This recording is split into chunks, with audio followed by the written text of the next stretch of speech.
kasih Bapak, kami bersyukur pagi ini bisa bangun dengan tubuh yang sehat tanpa kurang apapun.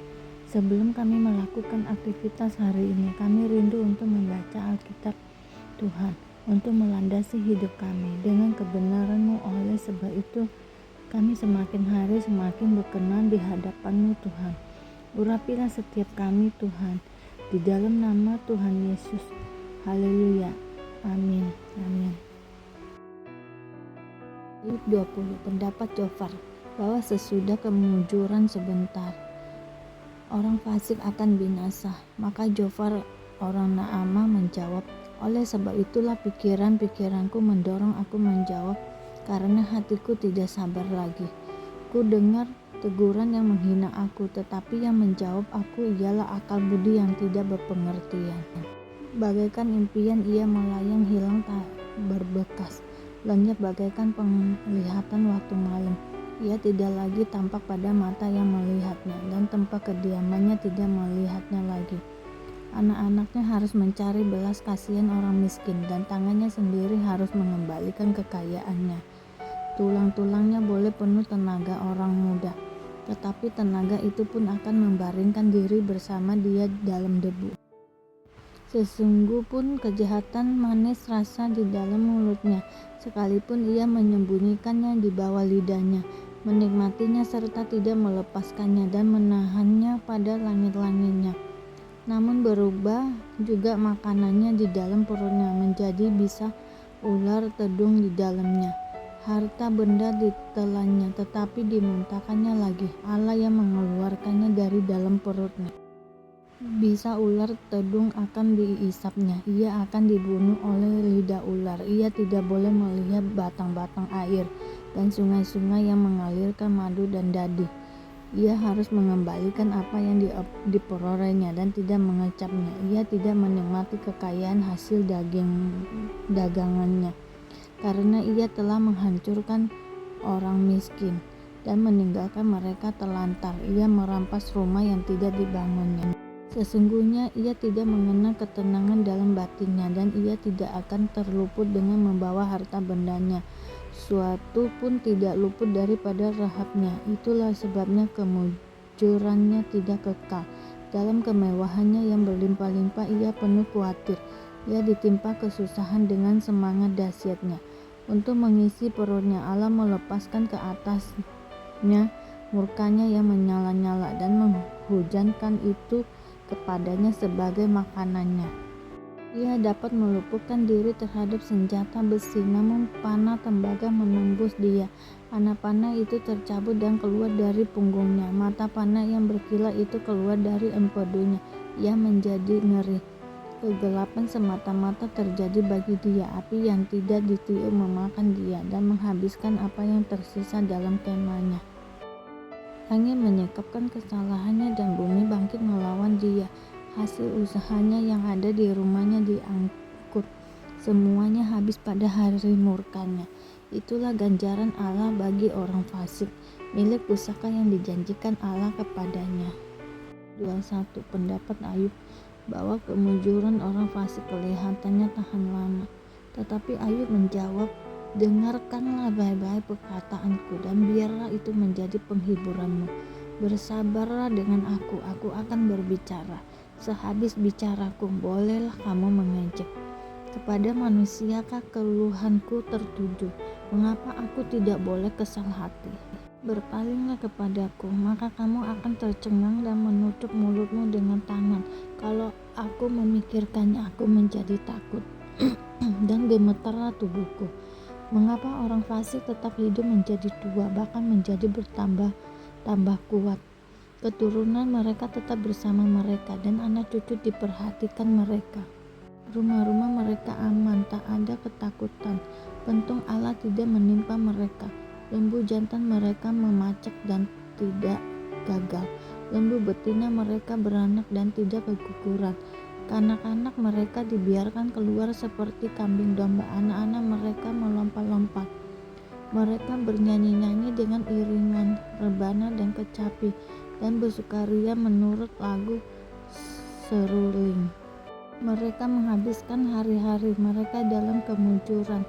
dan dengan tenang mereka turun ke dalam dunia orang mati. Tetapi kata mereka kepada Allah, "Pergilah dari kami, kami tidak suka mengetahui jalan-jalan-Mu. Yang Maha Kuasa itu apa, sehingga kami harus beribadah kepadanya? Dan apa manfaatnya bagi kami, kalau kami memohon kepadanya?" Memang kemujuran mereka tidak terletak dalam kuasa mereka sendiri. Rancangan orang fasik adalah jauh daripadaku. Betapa sering pelita orang fasik dipadamkan, kebinasaan menimpa mereka, dan kesakitan dibagikan Allah kepada mereka dalam murkanya. Mereka menjadi seperti jerami di depan angin, seperti sekam yang diterbangkan badai. Bencana untuk dia disimpan Allah bagi anak-anaknya. Sebaiknya orang itu sendiri diganjar Allah supaya sadar. Sebaiknya matanya sendiri melihat kebinasaannya, dan ia sendiri minum dari murka yang maha kuasa. Karena peduli apa ia dengan keluarganya sesudah ia mati, bila telah habis jumlah bulannya. Masakan kepada Allah diajarkan orang pengetahuan, kepada Dia yang mengadili mereka yang di tempat tinggi, yang seorang mati dengan masih penuh tenaga, dengan sangat tenang dan sentosa. Pinggangnya gemuk oleh lemak, dan sumsum tulang-tulangnya masih segar. Yang lain mati dengan sakit hati, dengan tidak pernah merasakan kenikmatan, tetapi sama-sama mereka terbaring di dalam debu, dan berengah berkeriapan di atas mereka. Sesungguhnya aku mengetahui pikiranmu dan muslihat yang kamu rancangkan terhadap aku. Katamu, di mana rumah penguasa, di mana kemah tempat kediaman orang-orang fasik? Belum pernahkah kamu bertanya-tanya kepada orang-orang yang lewat di jalan? Dapatkah kamu menyangkal petunjuk-petunjuk mereka, bahwa orang jahat terlindung pada hari kebinasaan dan diselamatkan pada hari murka Allah? Siapa yang akan langsung menggugat kelakuannya dan mengajar perbuatannya? Dialah yang dibawa ke kuburan dan jiratnya dirawat orang. Dengan nyaman ia ditutupi oleh gumpalan-gumpalan tanah di lembah. Setiap orang mengikuti dia dan mendahului dia tidak terbilang banyaknya. Alangkah hampanya penghiburanmu bagiku. Semua jawabanmu hanya tipu daya. 9 ayat 1-17. Orang lumpuh disembuhkan. Sesudah itu naiklah Yesus ke dalam perahu, lalu menyeberang, kemudian sampailah ia ke kotanya sendiri. Maka dibawa oranglah kepadanya seorang lumpuh yang terbaring di tempat tidurnya. Ketika Yesus melihat iman mereka, berkatalah ia kepada orang lumpuh itu, "Percayalah hai anakku, dosamu sudah diampuni." Maka berkatalah beberapa orang ahli Taurat dalam hatinya, ia menghujat Allah. Tetapi Yesus mengetahui pikiran mereka, lalu berkata, "Mengapa kamu memikirkan hal-hal yang jahat di dalam hatimu? Manakah lebih mudah, mengatakan dosamu sudah diampuni, atau mengatakan bangunlah dan berjalanlah? Tetapi supaya kamu tahu bahwa di dunia ini Anak Manusia berkuasa mengampuni dosa." Lalu berkatalah ia kepada orang lumpuh itu, "Bangunlah, angkatlah tempat tidurmu, dan pulanglah ke rumahmu." Dan orang itu pun bangun lalu pulang. Maka orang banyak yang melihat hal itu takut, lalu memuliakan Allah yang telah memberikan kuasa sedemikian itu kepada manusia. Matius, pemungut cukai, mengikut Yesus. Setelah Yesus pergi dari situ, ia melihat seorang yang bernama Matius duduk di rumah cukai. Lalu ia berkata kepadanya, "Ikutlah aku." Maka berdirilah Matius lalu mengikut dia. Kemudian ketika Yesus makan di rumah Matius, datanglah banyak pemungut cukai dan orang berdosa dan makan bersama-sama dengan dia dan murid-muridnya. Pada waktu orang Farisi melihat hal itu, berkatalah mereka kepada murid-murid Yesus, "Mengapa gurumu makan bersama-sama dengan pemungut cukai dan orang berdosa?" Yesus mendengarnya dan berkata, "Bukan orang sehat yang memerlukan tabib, tetapi orang sakit.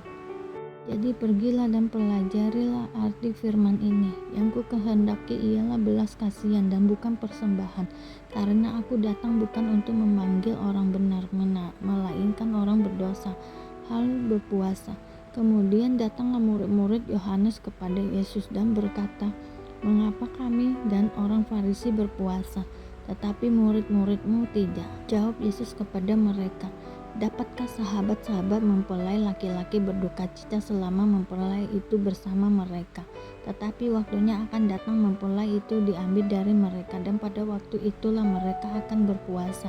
Tidak seorang pun menambahkan secarik kain yang belum susut pada baju yang tua. Kain jika demikian penambal itu akan mencabik baju itu, lalu makin besarlah koyaknya. Bapa, terima kasih Engkau sudah mendengarkan kami hari ini membaca Alkitab, dan kami selalu bersyukur atas apapun yang Tuhan berikan dalam hidup kami. Engkau tidak pernah meninggalkan kami ya Bapa. Hidup kami akan senantiasa berkecukupan di dalam-Mu. Di dalam nama Tuhan Yesus kami berdoa mengucap syukur. Dan kami berdoa Bapa kami yang ada di surga, dikuduskanlah nama-Mu, datanglah kerajaan-Mu, jadilah kehendak-Mu di bumi seperti di surga. Berikanlah kami pada hari ini makanan kami yang secukupnya, dan ampunilah kami akan kesalahan kami, seperti kami juga mengampuni orang yang bersalah kepada kami.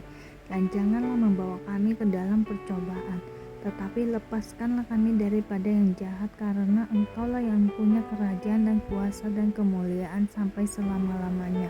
Amin, amin, amin. Tuhan Yesus memberkati.